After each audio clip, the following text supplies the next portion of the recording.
If you've ever asked one of your fast friends, how can I improve? And they give you an answer like, get better at cross plus one. And you're like, how? And they're like, just do solves. I can give you a few tips to help you with cross plus one. There are some things that you should really know, and I'm going to go over some examples right now. My first piece of advice would be to keep it simple, stupid. You want to do a low move count cross with easy finger tricks and something you can execute with ease. Not anything too difficult, especially if you're just starting out. So in this cross, we have this block here, this here, this here. I can make an X cross with something like RBF or RB prime F, R prime F prime, and then solving this. I can have that X cross, or I can do something like this. I can see I can put this white orange edge next to the red center, and then insert this edge here and this edge here. So D prime, R prime, F, B prime, R. And that was one move that affected this corner, and that was one move that affected this edge. D2 doesn't affect either. And now L, F prime, L prime will affect this edge once. L, F prime, L prime.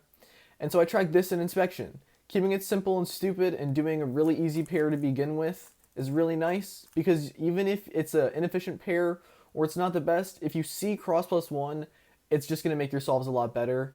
Learning how to manipulate a free pair to preserve it is also a very beneficial thing you should learn how to do.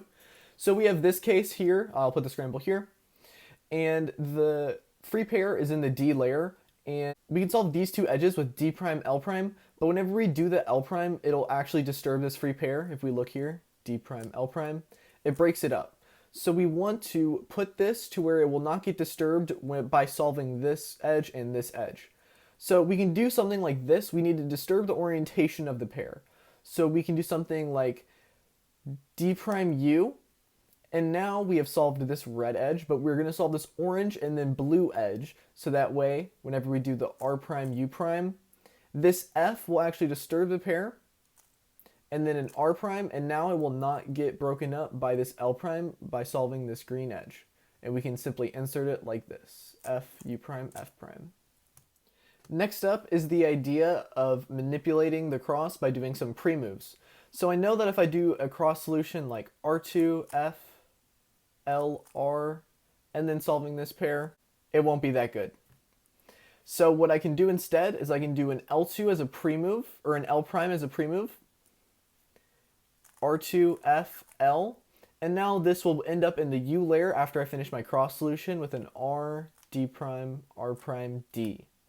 So this made it really nice and easy to track just by doing a simple pre-move. So you can apply this to your solves by noticing a pre-move, which can affect the pairs to make them easier to track.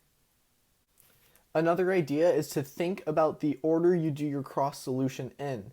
So for example, we see we have this free pair here, and so we can do F2, L prime, R prime, B2, D. And what that did is it put this corner in the bottom layer. That's not good. We want to keep the corner of our first pair in the top layer, or at least somewhere where we can do it really easily. So if we're in this situation again, what we can do is F2, L prime, and instead of doing the R prime first, we're going to do the B2 because it will put this corner in the R layer. So whenever we do an R prime, it'll actually split these, and it'll make them a lot nicer to do as a first pair. Another idea is that it's completely okay to insert a free pair before your cross is entirely solved.